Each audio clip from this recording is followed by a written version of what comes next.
Euzubillahimineşşeytanirracim. Bismillahirrahmanirrahim. Rabbi şrah li sadri ve yessir li emri ve ehlil ukdeden min lisani yefkahu kavli. Selamun aleyküm ve rahmetullahi ve berekatuh. Inshallah, we will continue with our discussion on the 19th word. It's on the droplets of prophethood, and we will study the 11th droplet, inshallah. Before doing so, can somebody remind us why we are studying this topic, the prophethood? What would be the practical outcome of it? Very shortly. Any idea? Anything that you may be remembering from previous discussions? Why we are studying this prophethood, just to relocate ourselves.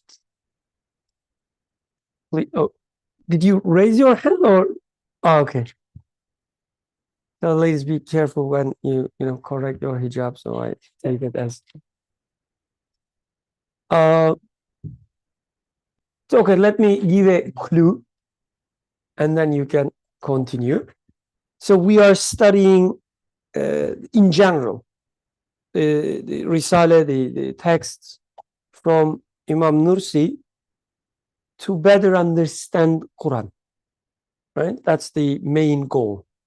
When we open up Quran, start reading these texts that we study in general, again, prepare us to understand Quran, give us a method to approach Quran, how we're going to read ayahs, from what perspective we should look, who is the author of the Quran, and so on. That's we try to understand. So that being said, why do you think we are studying prophethood? To better understand approach. Qadir, fill the gaps. And to better understand the approach to understanding the Quran, how the Prophet interpreted it, how the Prophet was taking Quran and implementing the teachings and methodologies of the Quran in his life. So we're trying to understand that concept of prophethood and apply that into our own lives. And through this lens, overall, we can apply the Quran's teachings and understand how we can make our lives better, I would say. So that Alhamdulillah, such a hidden gem we have here. MashaAllah. Who has the other microphone? If you don't mind, can you pass it to? I think also, as we've established in like these discussions generally, there is an expectation that your creator will speak to you, and like when we think about who the word of God is revealed to in a book form, we have to also see what kind of person he was, to better like believe in that scripture. Alhamdulillah. You sure? Okay. MashaAllah. Anyone else wants to add anything? So when we studied this topic, the prophethood, before in another venue for a long time, almost 2 years, the reason was we were about to study a topic on miracles of prophet. We would read some narrations from the prophet, والسلام, understand the miracles and so on. And then we realized, okay, we will study this topic, the miracles of the prophet, or any narration of the prophet. But the question is, how are we going to approach them? Are we just going to take them as literal texts without any context? No matter who is the author in that case, the prophet, no matter who is the audience, the companions, and so on and so forth? Should we study them just like any other text? That was the question. And then we realized we should actually spend some time to better understand first, what is prophet? What do we expect from him when he speaks? Now, in narrations, we say the Prophet ﷺ said so and so. So how am I going to understand that? Who is speaking there? Like, am I going to take it as a good salesperson talking to me, giving me some hints about like what to invest and what not to invest and so on? Am I going to take it that way or some other way? Right? So that was the main motivation for us, for instance, like a one motivation. Another one comes to my mind, as Qadir and Natalia mentioned. Yes, we want to understand Quran, and we need a method to approach Quran, but also when it comes to how am I going to implement Quran in my life, right? Not just understand, but also implement it. I need the prophet figure. And again, I first need to understand what I mean with the prophet. Because if you mean with the prophet a guy who was so pious, but he was just a guy. He tried to understand Quran himself, and he did his best to implement it, but he was just a guy. If I understand the prophet this way, how am I going to implement? How am I going to take his example? Will be different than a prophet that has been trained specifically by the Creator, and with every action, every speech, every silence of him, there is something, there's a tie to the Creator. If I take him this way, how am I going to take him as an example will change. Hence, understanding a prophet is one, extremely important to understand Quran and implement it in my life. And also approach narrations, stories, and so on about the prophet and understand them. Please, who has the microphone? So on Tuesdays at Penn, we were studying Quran, and in there was one description of Quran, which was interpreter of the book of universe. So Quran was defined as, there's the book of universe, and Quran explains universe. I was listening to a scholar on YouTube. He was talking about the word ayah. What does ayah mean? He gave almost 10 different meanings. And at the end, the last meaning he gave was sign. And he said that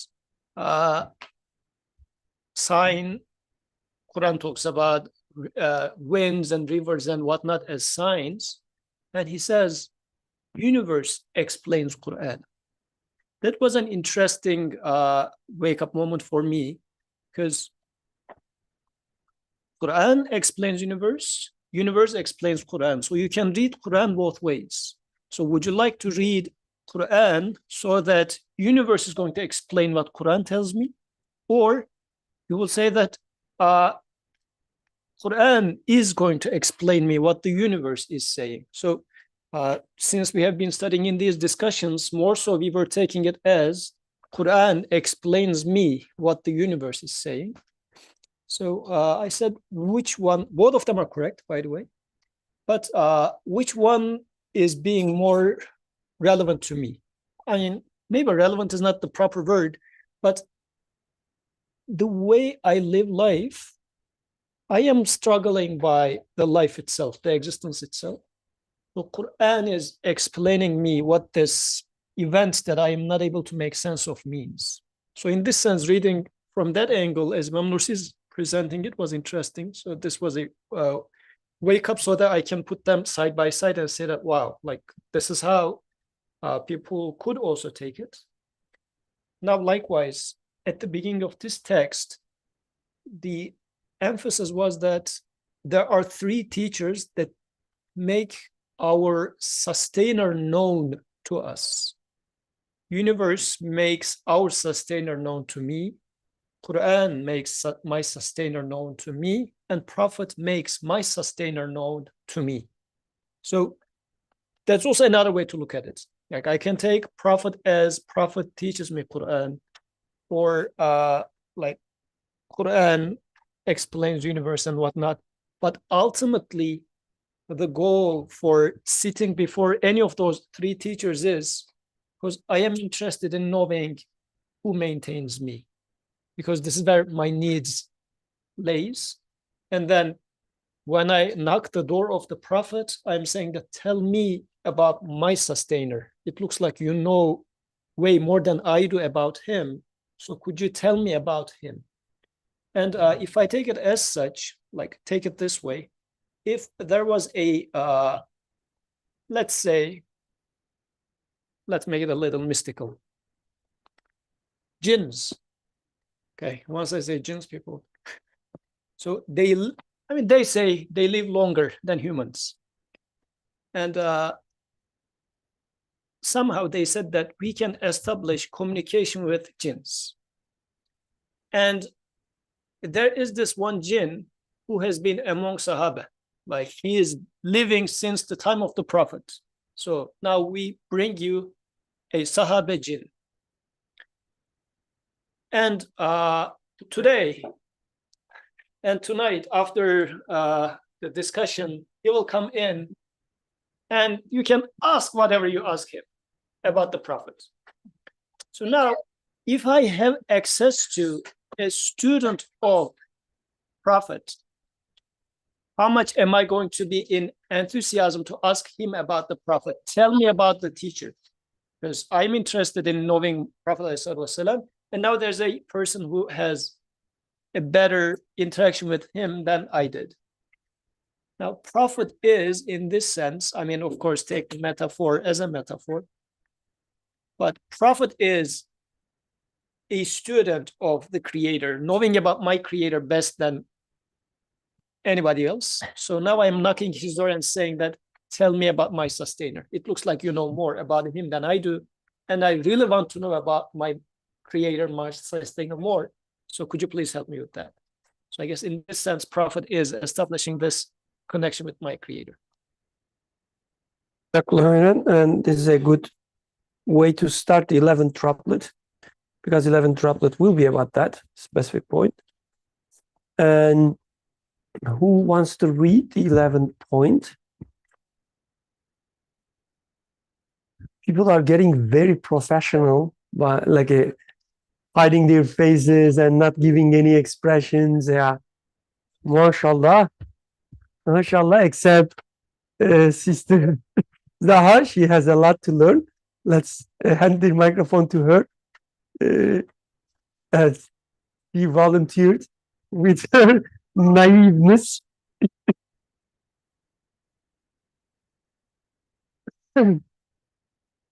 Okay, 11th droplet, please. Assalamu alaikum. I will save Zaha.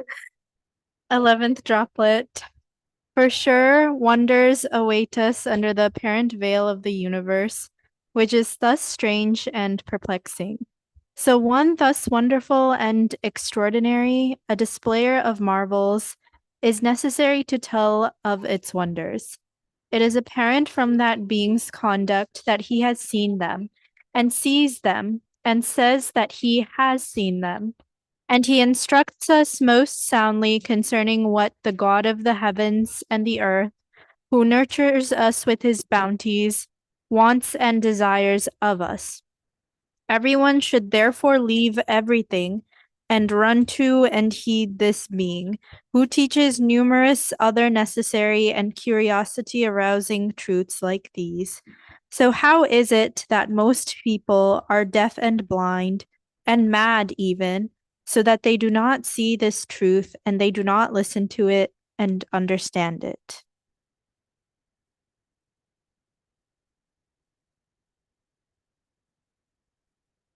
Jazakallah khairan. Just one correction in the translation. When he says, it is apparent from that being's conduct, he has seen them and sees them. And the last one should be, and says whatever he saw. Okay. Like he speaks of what he saw. He's not speaking, just out of his wood.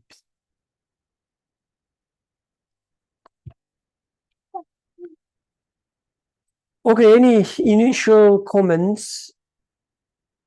So it starts with a strange sentence. Wonders awaits us under the apparent veil of the universe. Where he's getting. What wonders?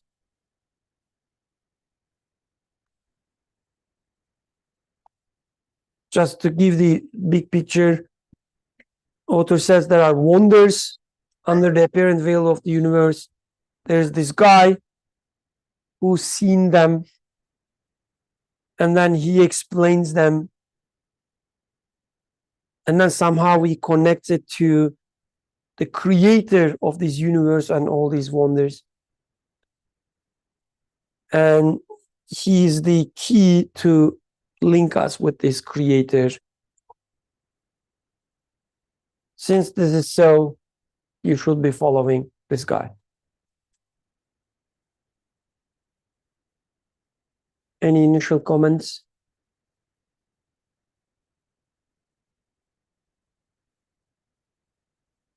On Tuesday discussions, we touched upon a similar topic recently. Wonders await us under this apparent veil of the universe. Like how this apparent thing, as we call as the universe, that points to something interesting, something beyond themselves. So yeah, I see a lot of noddings. So maybe you can help us. Oh, please, somebody hand the microphone to Nazalia. So I was present at that discussion, and like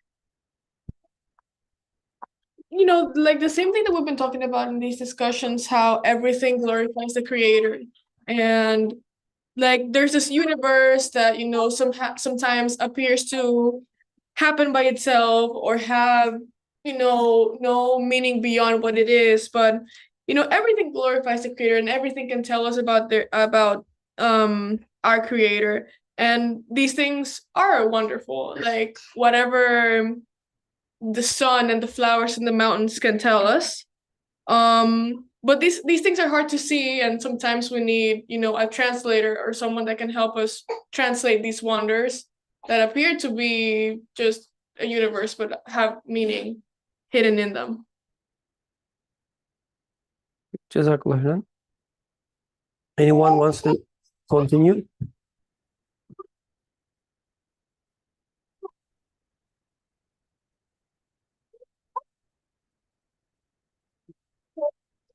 Please. So, as he says, wonders await us under the apparent veil of the universe, which is thus strange and perplexing. Is the universe strange and perplexing? When I read this sentence, what is strange and perplexing in the universe? Because it looks like it is very normal. And the word normal catches my attention here. Why do I consider this life to be normal?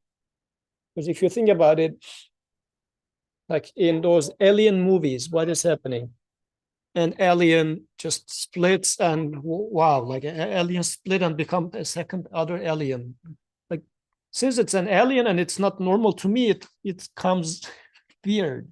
It sounds weird. But like, look, we have Huda there.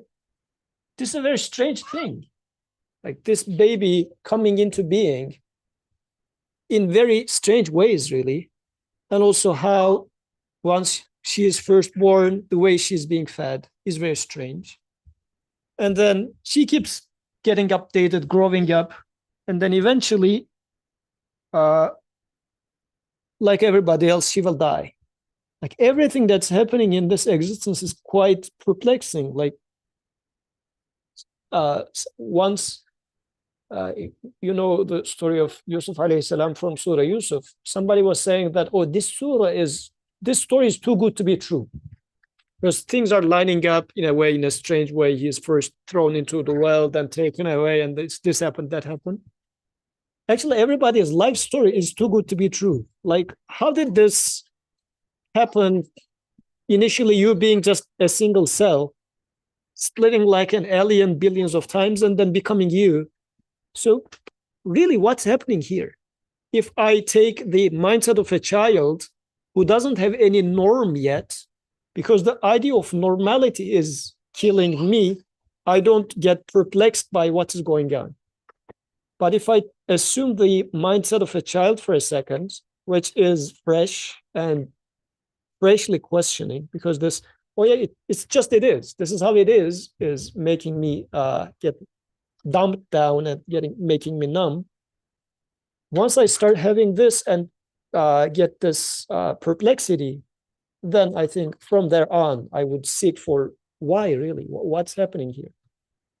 So as much as I realize the weirdness, then I will seek for somebody to give me answers. Okay, Jazakallah. And so this reminds me what Yusuf said.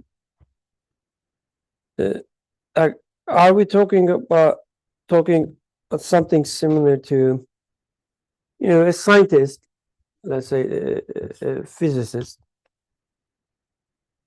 I wish we had one among us, but a physicist would say, oh yeah, the universe is so strange under the veil of what you see.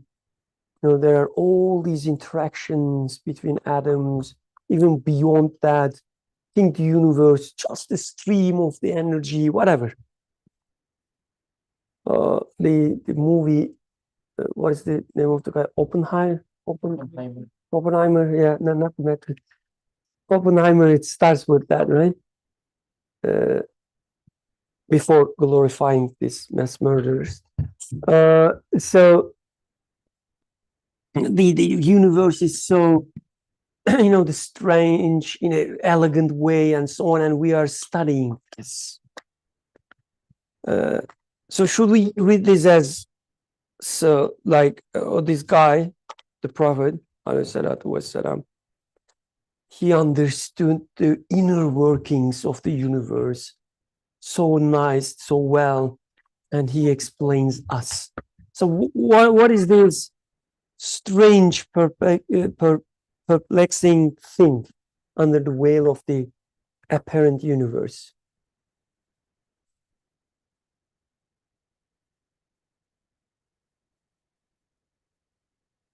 So the interaction between a mom and a child, although, you know, a child giving the hard time the whole day, mom still is trying to please her, and so on. And this is something that I see. And then behind that, somebody could say, oh yeah, this is the genes at work. She doesn't want it, actually, to take care of her, but her genes, you know, forcing her, or the hormones. I mean, if she was a reasonable person, she wouldn't do that the whole day taking care of this little creature. But unfortunate for her, her hormones forcing her. Somebody could say that, right? And then go even further. Oh yeah, it's actually her and the father's desire to reproduce. right? That's what forcing them. They just don't want to die, but because they will die, they found this, the psychological trick to whatever the put some descendants, and so on and so forth. Like you can explain these phenomena that way. Or this prophet comes and says, do you know what? This is just a tiny instance of the thing that you call as compassion. Compassion surrounding the entire universe. Wherever you look, you will see an instance of the compassion, just like you see here. And every part of your life is nothing but an example of the compassion. Just look carefully. And it's coming from the all compassionate one. So, such a strange thing. The all compassionate one creating this event in front of you to introduce himself. So what you see there is nothing but just actors in this movie explaining the compassionate one. Same goes with the terrible events in your life. Don't get lost in them.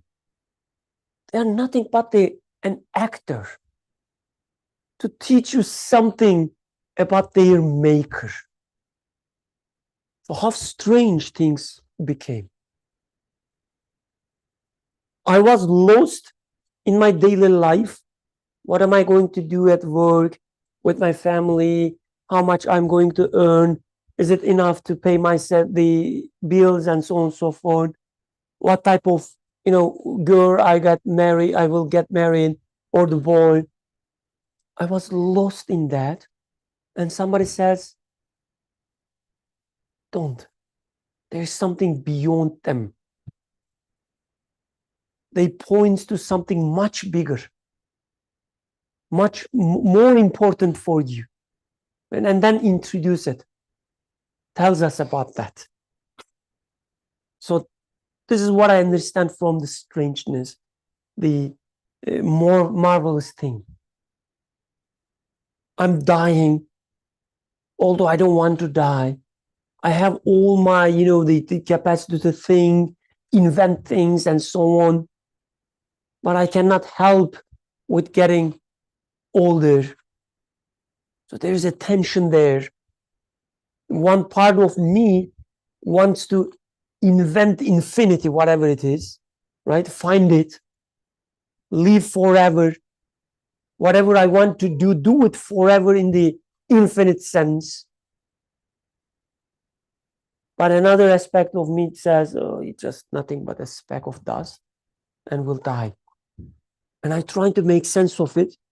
And this gentleman comes and says, yeah, there's an explanation of it. The way, the fact that you are dying and you don't want to die, it hurts you and so on. Do you know what? It is actually a promise of eternal life. I said, what did you say? The fact that I'm dying is a promise for eternal life? He says, yes, let me explain to you. He gives me all these ayahs and so on. I say, wow, this is strange. This is marvelous. Forget about these, the atoms and so on and so forth. They are just child play now.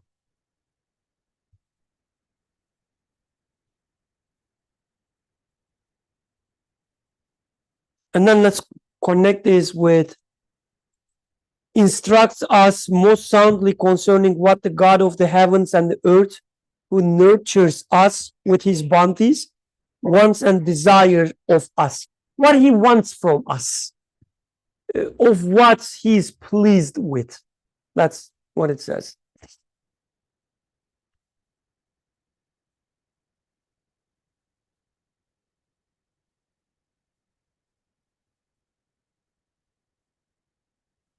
So before this, can I highlight the previous sentence? So in the previous sentence, when he says, it is apparent from that being's conduct that he has seen them like those perplexing things. So because in the 10th droplet, we were talking about verses of Quran such as when the sun is folded up, when the sky is cleft asunder. Like these were the news that he was bringing up. So he was bringing the news of an eternal life. So much so that he was saying that he tells most certainly of happiness in comparison with which all worldly happiness is but a fleeting flash of lightning in relation to an eternal sun. So he was referring to those truths behind this existence. But now in the 11th, he's saying that he's talking about this truth, but he saw them and he is seeing them and he is speaking of what he has seen.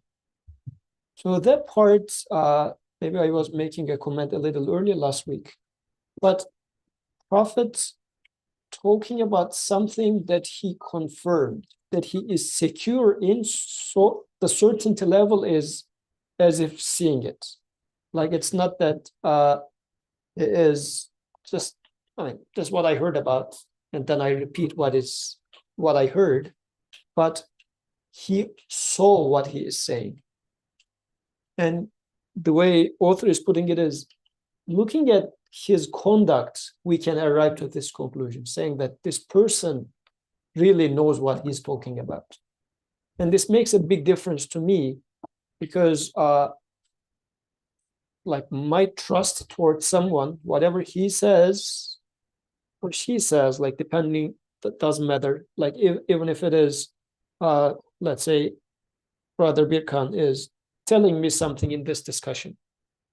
If he repeats some words which he didn't understand, how much will I benefit from that? Even the tonation of his voice will differ. And he's now in another setup, says something that he's thoroughly convinced. He says, the assurance in his word, it makes a big difference in terms of my understanding as well. And I think there is a huge reason, even just this aspect is so important, that makes Sahaba different than the rest of us. Like they were the students of the Prophet, observing him as whatever he says, he was so sure. And the assurance that they received from this interaction was one of the reasons that Sahaba was so firm. So for me, when I listen to the Prophet, do I listen to him like Sahaba did, as observing whatever this person says, he is confidently speaking about it? Or do I listen to Prophet like, I don't know, Abu Jahl listened to? Like he's just mumbling something, this person's mumbling something, but it's total lies anyways. Or somewhere in between meaning he's just repeating what he heard. That, I don't know, practically speaking, it makes a big difference to me when I listen to Brother Birkan, for instance. So I think this part in this regard is important. And generally, when they say, and they said this and still say this, philosophers are better than prophets, is based on that. Saying that philosophers try to find the truth by themselves, by putting their mental efforts, and whatever they say is the answers that they found, that they confirm. But when it comes to prophets, they just repeat what they heard. Yes, they didn't alter the message. Yes, they were given the message, but whatever message they convey is 100% confirmed by them. This is a huge difference. So this is why when somebody says philosophers are putting mental effort, prophets are lazy guys, as if like this is being the connotation. And historically speaking, some Muslim philosophers said this. So this is why in today's world, where do I stand? And this sentence makes a big difference.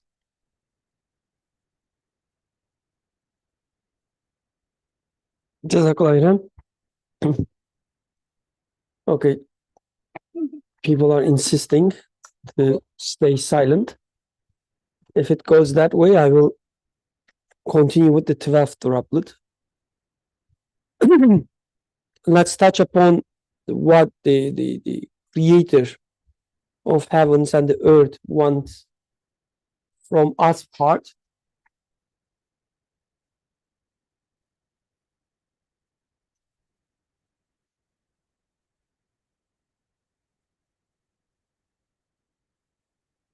Is it clear? Is everybody comfortable with whatever their creator asks from them? Anything new here for you? No?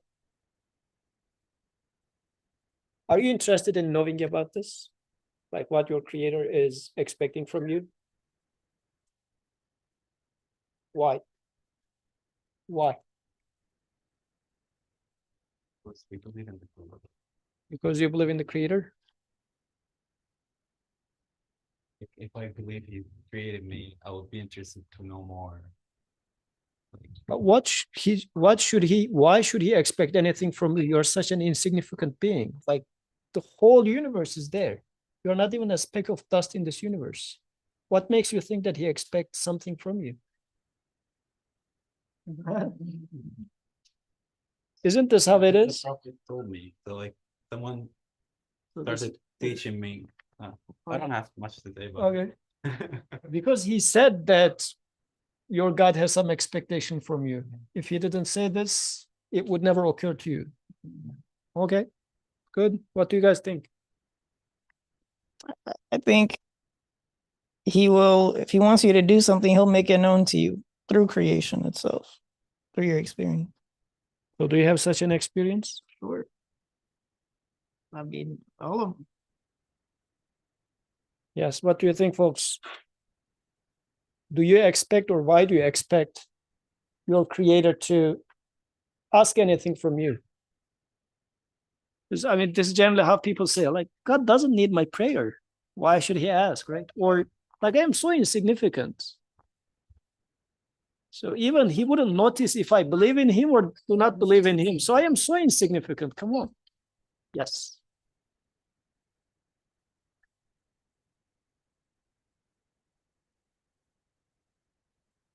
Like most of us, if we wake up in the morning, we're given life, we do something, right? There is some way to spend the day. And at some point, I hope everyone will ask, why am I living life this way? Even if we might not think about the creator at first, there's still an expectation of how you should spend the time, because everyone's given kind of the same amount of time in a day, right? We're all running on the same kind of clock. With that expectation, you would also seek out answers. The expectation that like you have to live your life somehow, time has to pass, but then how do you spend your time that is given to you? And if you believe in a creator, I think if the creator is also the one that's giving me this life every day, then he should be telling me how to live my life, how to spend that time.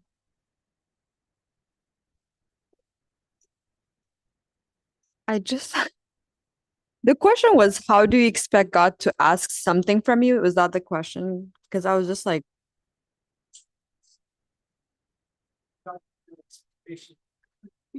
honestly, I don't. It's like the opposite. It's like I live a certain life and then I become unsatisfied with that life. I'm like, whatever I'm doing is not working. So something like my curiosity to fulfill my own unhappiness or my own discomfort is actually what I'm trying to answer. And I think usually at that point is when I reach, like I'm asking, it's not because I'm expecting God to ask something or to get any signs. I'm like, I'm here, anybody up there or something. And I think like that desire is what says, okay, I know at least from the prophet side, I'm told if I do these things, maybe there is some sort of response that could happen, or maybe there's a way to get rid of whatever I'm feeling. Or so I think like usually it's my own selfish desires and needs to fulfill whatever unhappiness or whatever I'm feeling that makes me ask this question and ultimately end up in that space. So I don't think I've ever. I guess what drew my attention was the statement of who nurtures us with his bounties. And so maybe like what was just said, like the expectation doesn't necessarily come to us right away. Or maybe I'm like trying to just like get by day by day and trying to do what makes me feel secure. But at the end of the day, I am in a universe where everything seems perfectly suited to me. Like I think this example is used a lot. There's a lot of things that I can eat, and I have a stomach that is perfectly suited for digesting many different types of food, whether it's from a plant or from an animal. And so just like simple experiences like these, I see that I'm being taken care of. And I guess in this state of being taken care of, I want to know more about the one who's taking care of me, because this being seems to be the one who knows most about me, and seems like even if I'm in a hard situation or I'm feeling unhappy, would still want to be taking care of me, because I'm still experiencing the I guess the satiation of all these other different types of needs. So why wouldn't I be given something that would ease like whatever's making me feel troubled or unhappy? So I guess like maybe that could point to like, or like help with the question of like, why would he ask anything of us if we're so insignificant? Well, there's this whole world around us that is suited for us, and that we are able to live comfortably in. So I don't think we are significant in that sense of like we don't have any purpose here, because clearly I think the universe is a perfect like ground for us to live and learn. So those were just my 2 cents on it.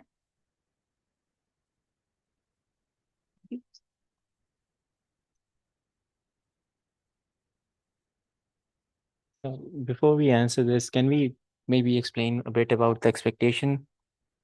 So, because from my understanding, like the expectation word, it comes with the connotation of need, I would say.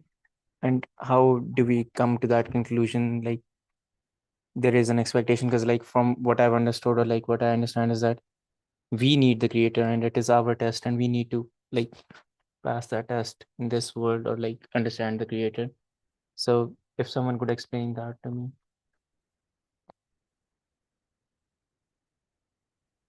Oh, the word comes to my mind is how would you read it? Rada, being pleased. We say radiyallahu, right? The God being pleased. So this is what I understand from expectation, what he is pleased with. What am I supposed to do so that I will receive his pleasance, pleasure, blessings, let's say. Yeah. So that's what I understand from that. And I think it's more bottom up rather than somebody comes and tells me, oh, Qadir, there's a creator and he told you to jump. So this would be a bottom up, sorry, top down, right? Or train your muscles, right? And this is what you're supposed to do. Somebody tells you. And you said, where did this come from? Like, I don't want to train my muscles. And in this hypothetical example, why you are telling me this? Or why do I even, like the Creator says, give part of your earnings or wealth to somebody else. And you can say that, okay, this is just a ruling and I'm just following it. This would be like a top-down approach. But from the text, what I understand is, going back to your question, the prophet comes and tells me, teaches me that all my life I've been taken care of with compassion, with wisdom, with generosity, and so on and so forth. He puts in front of me a new picture of the reality in which there is a Rabb, the one who takes care of me, sustainer. Right? When this is the case, my inclination is automatically towards being thankful. Right?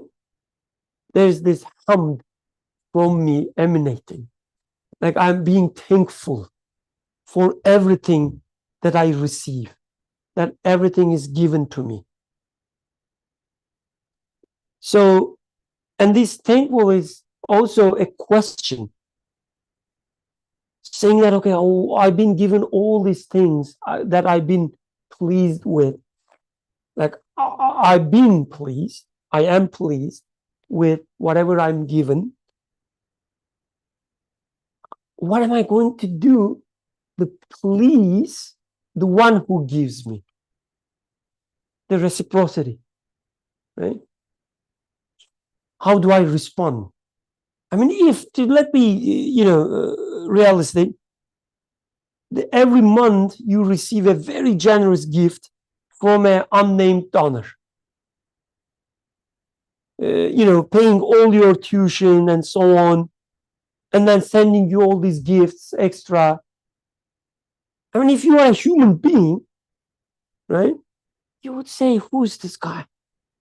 Who's this lady? Whatever. I want to just say thank you. How am I going to do that? This is what I understand from that he teaches. He instructs us most soundly concerning what the God of the heavens and the earth, who nurtures us with his bounties. So that's the key. Wants and desires of us. Once we see Rabb, the sustainer, Rububiyyah aspect, we say, okay, now I'm the Abd, the servant. He has been given to me. I want to give back with my response. How am I going to do that? And he teaches us. That's what I understand. Natalia, please go ahead.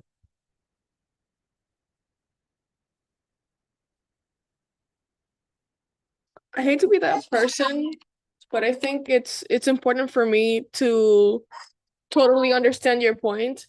I think there's a slight difference with your example of, like, let's say I want to go to college and I have no money to pay for college.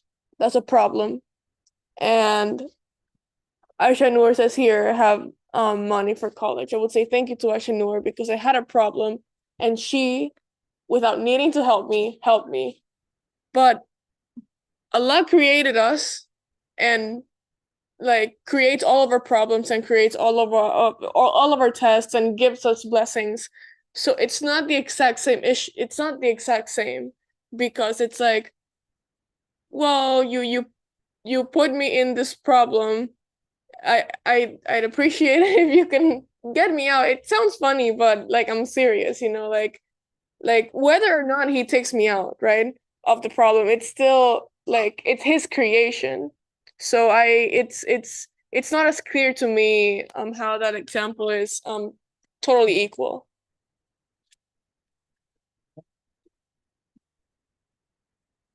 That's a great example, a case study of how not to approach the creator, the idea of the creator, right? So who will help us with that? Yeah. think to add to that is then the question becomes like, what are we thankful for, right? Am I saying thanks for taking me out of the situation?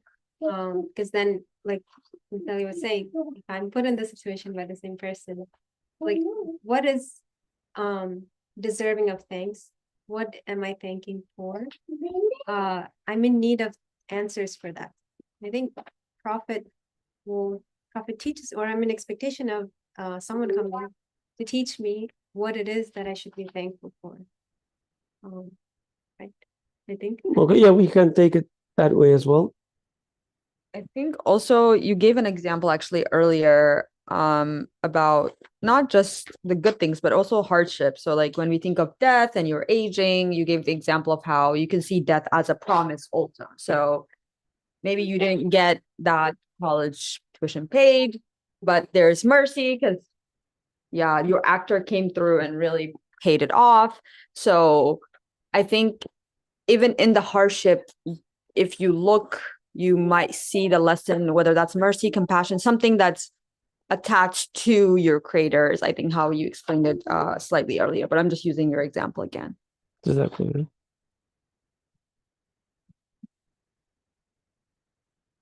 When we start thinking that way, the God created me in this situation, He gave me everything. Even the need is from Him, and then the need is satisfied. So it's like a zero-sum game. Nobody is winning, so why should I be even thankful and so on? I guess the problem with this questioning is that, like, where did you come up with the idea of God to begin with?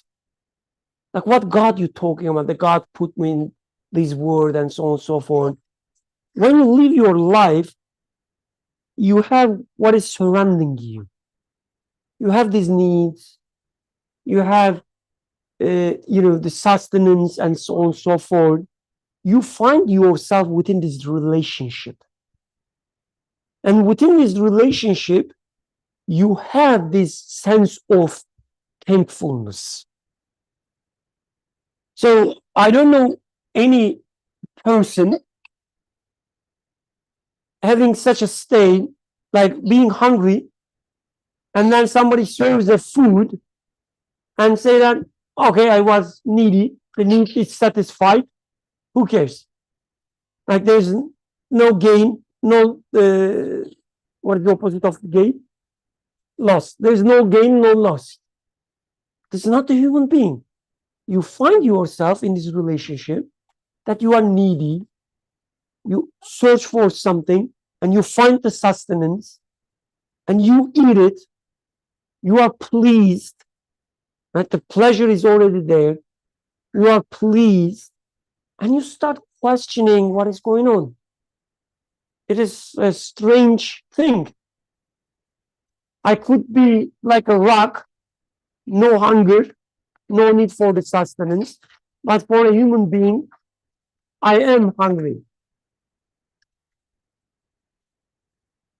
So the pleasure is already there, and from this relationship, you find your God. Otherwise, without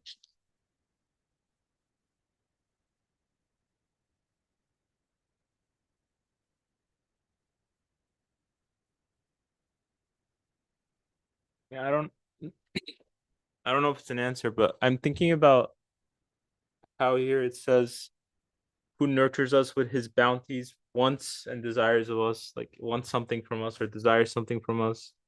And I was thinking about how he said, if the prophet never told me, would I know that this God even wanted something from me? Like, would I have a clue that, oh, someone was asking for something from me? And I'm thinking of, like he gave us the problem and then now I should feel thankful because he gave us the solution. It feels kind of weird. But I think, like, even before we go there, just like taking a step back, like if I look at, I do think even without the prophet, or even if no one said anything, I should be able to come to a conclusion, because he says it's a puzzling universe. Like, why is it puzzling? why would it be puzzling is when I look at the universe, I'm like, some things don't seem to be adding up, or some things seem to not be making sense. And then I start asking, why is it like that? Or like I look at myself and I see, I want to, like, let's say I want to enjoy something so much, but then I see that I can't enjoy it so much. So it puzzles me. And at the same time, I see that if I live my life in a certain way, like, oh, I just keep chasing after, let's say, pleasure or gratification or money or something, I see that despite I think I want it, but then as I chase after it, I see that it hurts me. So I'm like, okay, how am I supposed to use all these feelings that I'm given? Like I want something, but then when I use it a certain way, it hurts me. And then I think or I can see that if I use it a correct way, like if let's say I feel like happy that someone did something and I am thankful, then I'm like, oh, this is the right way to act. But then if I don't act thankful and I act spoiled, then I feel bad about it. Then I'm like, okay, so whoever made me and put these feelings in me, it seems that they're asking me to act in a certain way. Like I do think even without the Prophet, just looking at this relationship with my emotions and the way I'm created, I'm being asked constantly. I guess I'm in a constant communication with my creator, or he's in a constant communication with me at least, that I'm being asked to act in a certain way. And if I don't act in that way, then I immediately even get a response there. It's like, that wasn't actually the right way. I was asking you to act. Like, as a human, if I start acting like an animal or a dog, or, I stop thinking about the future and I try to forget the past, and I don't know, I just live for my inherent desires, then immediately I see, no, as a human, I'm not asking you to live like an animal. Your duty is not of that of an animal. Like, there's a classic example. If you take a phone, what do you ask a phone to do is like, it does all the things a phone does. You ask of it to be a phone, but then if the phone, if it loses signal and if it loses, I don't know, some electricity, and then now it can't work, it's like, I had you for one reason, and I asked, like, you can't do what I'm asking you to do. So I think just there, starting from my emotions and feelings and the way I live life, I do think we can come to see, I feel like someone is asking something of me, because the way I live, I keep getting like, I hit these roadblocks or something, and it's puzzling. And then I would then say, okay, I need someone who can tell me what is being asked of me here, that I keep hitting these roadblocks, these perplexing roadblocks. And before I end, I do think it's interesting that this word, the universe, which is thus strange and perplexing, because it is a very strange and perplexing universe. And I would even say sometimes like the message in the Quran or the message the Prophet brings, it's also strange and perplexing as well. Like I see there's some cohesion there. Like just, I guess, since the universe translates the Quran translates the universe, I feel like sometimes, yeah, when I read the Quran, there's going to be some perplexity and strangeness, just as the universe seems to have perplexity and strangeness. And I do assume eventually that it would be opened up and I'd understand it more. But it seems that it would make sense, that there is someone, like the final comment, he says there's someone who has seen it, or he has seen them and sees them and talks about them. Like someone who has seen all these perplexities and understood them and talks about how he understands them. So there's someone like who has been able to understand and make sense of all the different puzzling things that we might see. And the fact that there is someone like that then gives me confidence. Okay, then I can also learn from him or learn about it. And those things can start making sense to me. And I can see what is being asked of me. So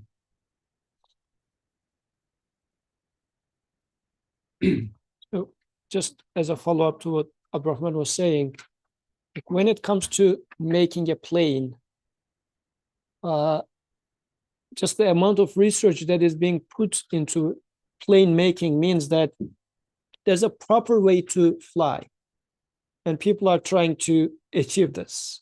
Like there's an expectation of, if you do this, then you're going to fly the most efficiently. Like this is an expectation that everybody has.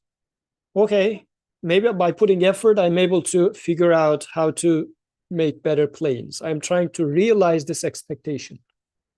And if we think about this in the framework of La ilaha illallah now, because I have a sustainer, and my sustainer says, if you ask me in that way, I'm going to make you fly more efficiently. Now, just the event of flying, we can read it as, again, a conversation between me and my creator. If you ask in the proper way, I will give you the more efficient way of flying. Now ask the same question about your existence in the first place. Like, I am given this being, so what is expected of me to become a better human being? Or what's the proper way of being a human? Because the proper way of flying is doing it with this type of wings and whatnot. What's the proper way of being a human? Because proper way of flying is something that I would like to achieve. How about proper way of being a human being? Because there must be some sort of a meaning of me being, because I cannot accept being nothing or just a futile nonsense thing. It looks like I have some sort of a role in this existence, at least for myself. So in this sense, what is expected of me to become a proper human being?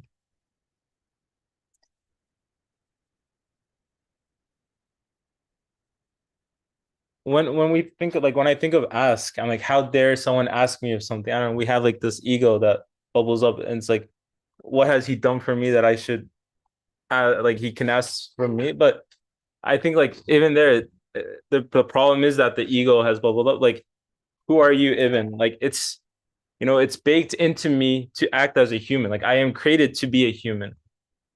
Like, and I am asked to be a human because I'm created to be a human. And what it means to be a human is to then to find my creator, to be one of need, and like to seek help from my creator. But then if I think, oh no, I'm not gonna live like a human, I'm gonna choose to be something else, I'm not gonna follow what he asked me to be. But you're a human. If you try to live another way, then you're just causing pain to yourself. Like, it's not like, oh, you need to be a good person and you need to be good, so you should go that way. It's like, no, you must go that way because that's how you're created. Like, if you go any other way, then that's against who you are, who you're created to be, and you're just hurting yourself, basically. So it's not even out of like the goodness of your heart or something. And I guess even at the bare minimum, if you are invited somewhere and you open up your eyes in this invitation, I guess at least I would ask the question, and I am being provided and welcomed quite a bit in this place. I would say, okay, like, yes, I would like to thank for all of these, but what is this occasion?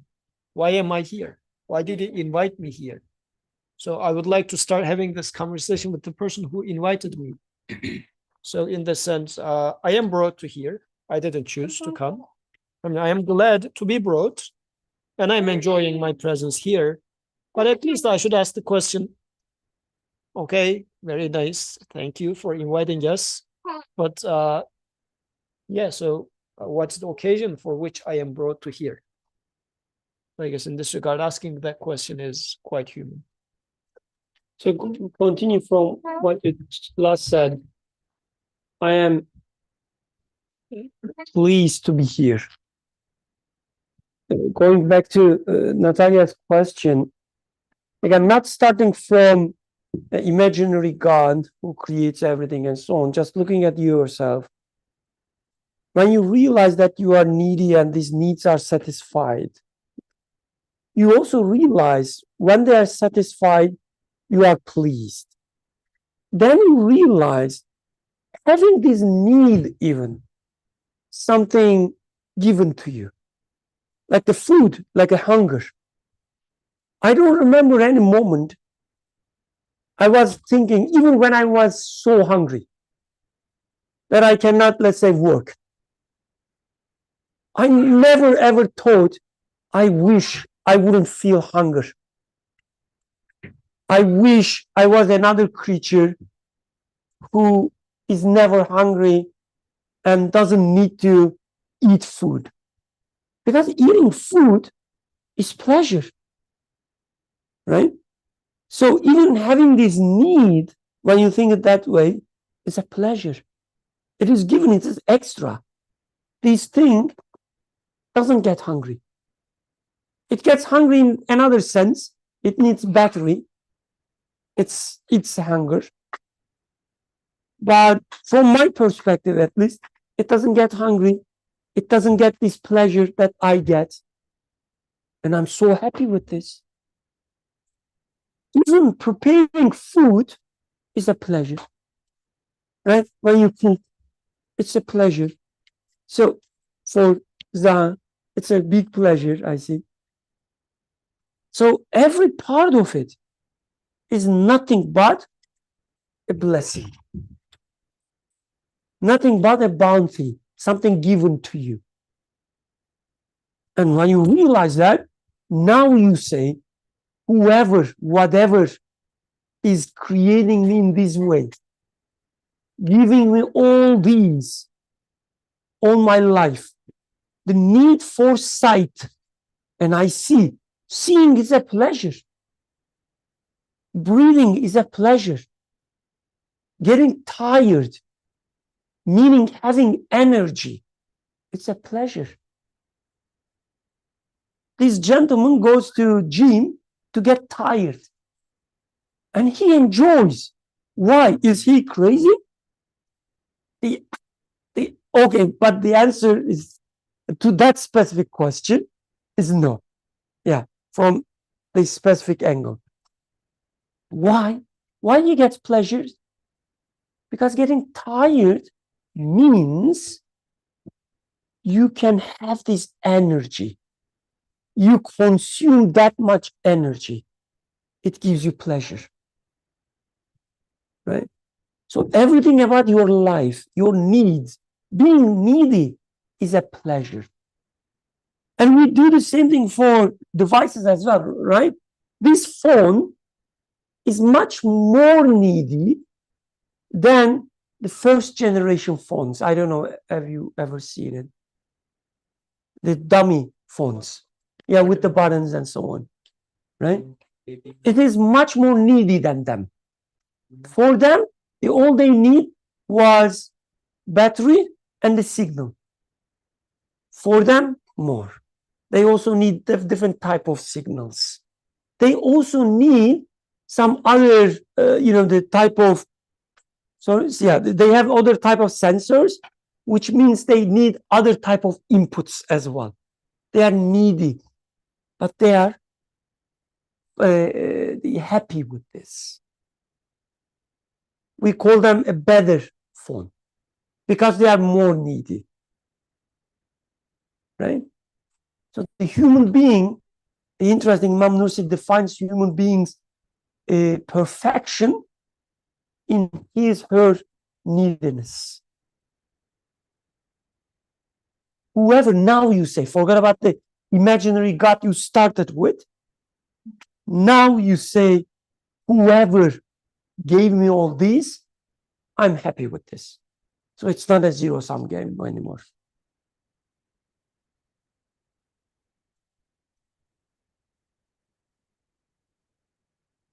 I don't know if you'll find this related, but the conversation just kind of made me think of, we can imagine a teenager, right? Uttering the sort of very teenagery words, which are, they get into a fight with their parents and they say, well, I didn't ask to be born, right? That was you. Or that's the sort of attitude, right? That an adolescent might adopt at times. One might speak from personal experience. But that usually comes when we feel that a certain need of mine from my mother or father that I'm addressing is not being met somehow. I feel unloved. I feel, insecure in some way. I feel deprived. And I say, well, or there's an expectation there that I feel is too much. And I say, well, I didn't ask to be born. But, throughout my experience as a child, right? I don't necessarily I receive compassion, I receive love, I receive nurture, and I don't really question it much. I'm just like, oh yeah, that's nice. I enjoy this. There's a pleasure there, right? If my mother bakes me a cake in my favorite flavor and with the best decorations, I don't say I don't think to myself, well, I'm not going to hug her and thank her because she's my mother and she kind of owes this to me anyway because she gave birth and that's what a mother ought to do. Within me, I find gratitude, right? Because I'm receiving something, I'm experiencing the pleasure, I'm experiencing a quality of compassion. And I start with that experience of compassion. That's my starting point. And when I focus on that, being a recipient of that love and compassion, immediately, without trying, right? Without saying, oh, I have to do this now, I feel thankful. I feel grateful, right? So I'm just thinking like, I think within our own experiences, most of the time when we are enjoying things, there isn't this sense, I would say, of why is this being created? Well, it ought to be because I deserve a pleasurable life because I have been created in such a way where I just, want pleasure. No, the only times it really comes about is when we feel, again, deprived of some need. And that experience of need actually becomes an invitation, perhaps, for us to seek out one who can, in fact, fulfill it, right? So again, maybe not a perfect analogy, but it made me think of just, what is like this is, for lack of better wording, like the organic way in which we really experience these emotions, right, in our day-to-day lives. And usually it starts with, I experience a quality of love, compassion, wisdom, knowledge, and I want to respond to it in some way, right? Experience a bounty, a sustenance, and I want to respond. Like if as the examples were being given, if at my doorsteps every day a beautiful gift is being given, arriving, I'd want to say, oh, who's sending me these gifts? And every day, like, let's say I'm sick, first I get chicken soup, then I get cough drops, I'm like, oh, they know every stage of my sickness and they're providing this, like, who's sending this? And there again, that response is a very sort of human response of, I want to know this person so that I can thank them and say, how can I express my gratitude? And in fact, like if they say no, nothing is necessary, I'm like, no, I want to do something. Like accept my gratitude, take it. Yeah. That's just some thoughts.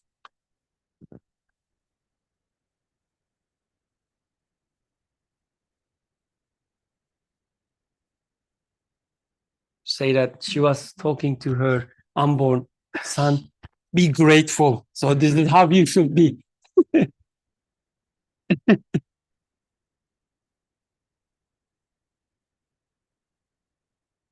So, but just as an anecdote, I was upstairs, I guess, when the question came, but based on the comments, I'm understanding that the question is more so in the sense that you made me needy. So, if we unpack what this sentence means, just for example, with Brother Birkan's example, he was talking about the phone, the simplest phone, having minimal needs. Yes, human is much more needed than animals. Humans are much more needed than animals. But where does these needs come from? Needs are coming from existence. Like even if you were just to merely exist and nothing more, still you would be in need of given existence. So existence, this is how it is. Look at it from your perspective. Existence means being in need of. Now look at it from the other way around. But I enjoy existing though. Like the bare bone thing, which is source of my need, which is existing in itself is the joy.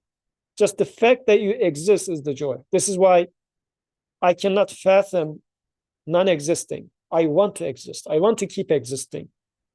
Does this make sense? I don't know. That question seemed to me important in this sense. You made me needy. If we unpack what that means, make or being made means you are needy anyways. Like, it's like synonyms. In this sentence, you're using two synonyms. You made me needy. Being made and needy are the same thing. They're not separate.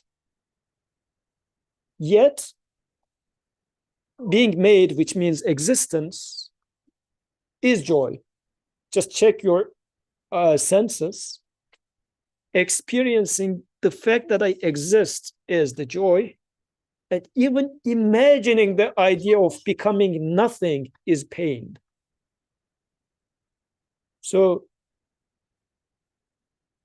the bare fact that I am given existence is deserving thanks.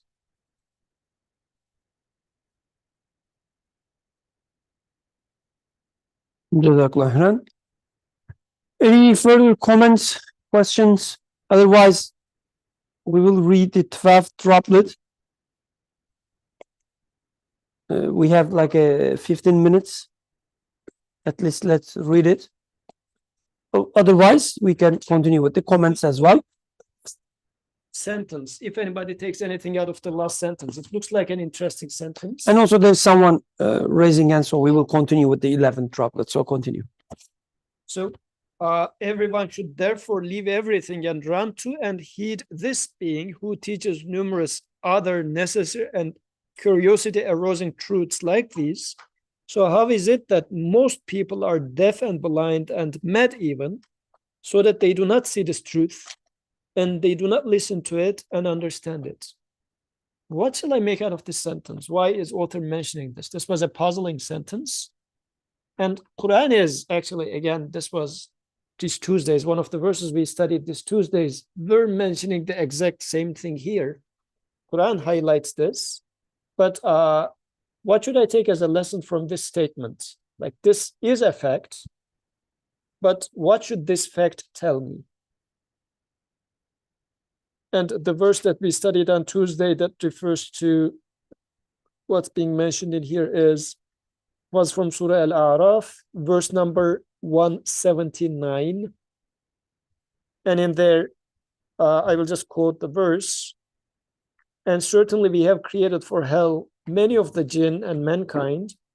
They have hearts with which they fail to understand, and they have eyes with which they fail to see, and they have ears with which they fail to hear. They are like cattle, indeed even more astray. Such are utterly heedless. So, yes.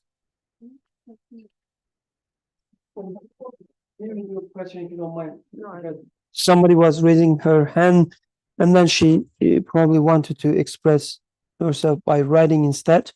I will read the comment. Sister Saira says, Assalamu alaikum. Salam. Alhamdulillah for the reflections. Would like to share that the constant needs expressed by kids or pets and people, or goals and the tasks in our lives at times exhaust us, she says. But Allah subhanahu wa ta'ala is ever giving, that should make us sincerely grateful to Him and for His forbearance with ever needing creation of His. Jazakallah khairan. Yes, sometimes, as she says, we feel exhausted with the needs, but then we realize that the one who gives us these needs also sustain them constantly. He is ever giving. Jazakallah khairan. Let's go with your question, inshallah.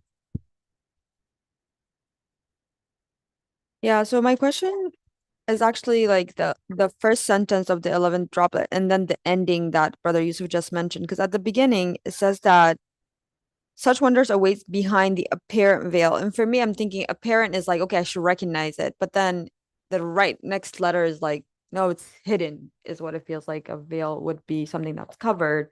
So that contrast threw me off. Then I'm like, so I don't recognize it, or I do recognize it. But then the ending is that, so how is it that most people are deaf, blind, and mad, and even so that they do not see this truth? And I'm thinking, because it's a veil, like what if they just don't see it because it's an apparent veil? But like, so I think like that contrast is throwing me off, or am I just reading that part wrong?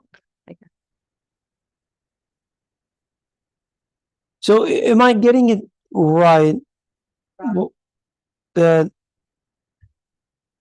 they're thinking about apparent and veil.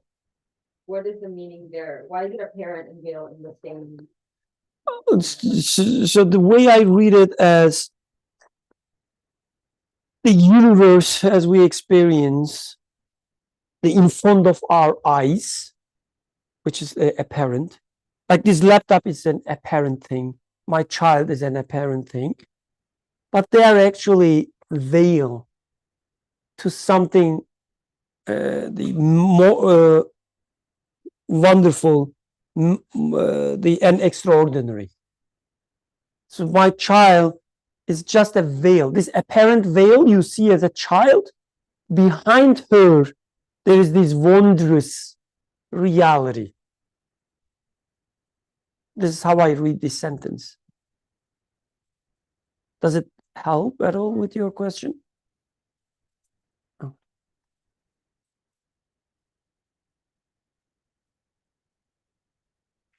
Everything you see in this life, in this apparent life in front of you, is nothing but just a veil to something more strange and perplexing.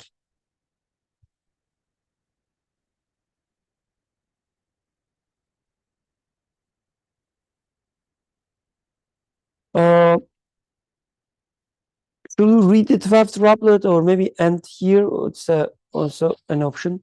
We have like a 6 minutes. Okay, let's make a comment and then end with your beautiful comments, inshallah. So, this phrase of veil, like universe being as a veil, in the past we discussed this a little bit in maybe in the Nabita's quite past, but universe, because apparently one can say that seed makes the tree, or parents make the child. This is what is apparent there. But behind the veil of things, you say that parents are not aware of what's going to come out. Or the seed, for seed to become a tree, seasons needs to happen, sun needs to rise, this and that needs to happen. So it is beyond the power of the seed itself. So it looks like there is just an apparent relationship between the seed and the tree, parents and the child. So somebody is acting behind this veil. So who is that, or what is that? And since there's this apparent relationship, yet it's not real, it should arouse my curiosity, saying that, well, I thought this was the doer, yet it is not clearly. Then what's going on? What is the truth behind this scene, if you like? What message is being trying to give it? Since it's not real, then it's a conduit for telling me something. This should be the conclusion that I arrived to. So this is why behind the apparent veil, meaning what is immediately visible to my eyes, I realize that it's nothing but a veil. So something beyond this veil is acting. And then, as a normal human being, since this is so curiosity arousing thing, so now the last sentence is saying that shouldn't everybody be curious about this, because they have eyes, they have ears, they have hearts or intellect? What happened to them? Like, And so this sentence of astonishment at the end is in parallel to the verse that I mentioned there, saying the Creator is saying that, yes, there are many of you who will have hearts, and heart is made so that you have this curiosity and you want this curiosity to be satisfied, yet you will see many people who will just not use this. There are eyes given so that you look beyond the veil, but you will get caught in the veil. And in the laboratory, like people here are working in the laboratories, they're just trying to stay on this side of the veil, not see the other side. Ears there, but not functioning. So really, what's going on here? I should be astonished by this. But last week, Sister Zareen was making a comment about message being heavy. This is how we are feeling on the other end, though. Like everybody or a lot of people are just choosing to stay on this side of the veil, so much so that you think it's really what should happen to pass beyond this veil, but you feel yourself awkward when you go to the other side or question the other side. So this is the strangeness of what's going on. Because your common sense says, of course, there should be something beyond, but norm in today's society is no, of course not. There's no meaning, no message, no whatsoever. So this is the strangeness. And in a sense, when there's a hadith narration which mentions this religion came strange, will end strange, and glad tidings to the strange ones. Have you heard about this narration? Tuba lil ghuraba. So glad tidings to the strange ones. In fact, when the gharib, strange, it's not like poor. وَتُوبَى لِلْغُرَبَاء. So in there, like gharib is, some people tend to understand it as poor, but it means strange, gharib. So when the message first came, it was strange, like people considered it strange within the norms of their society. In the times that we are in still, the message sounds strange, although it is the most fitting for human nature. So much absurdity is happening out there that even today the message is being considered as gharib.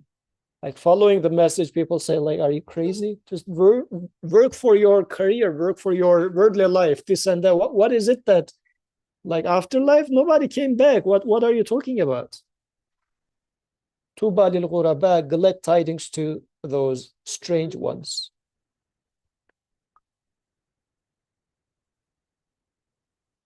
Okay, Jazakallah khairan. Let's stop here if there are no immediate comments.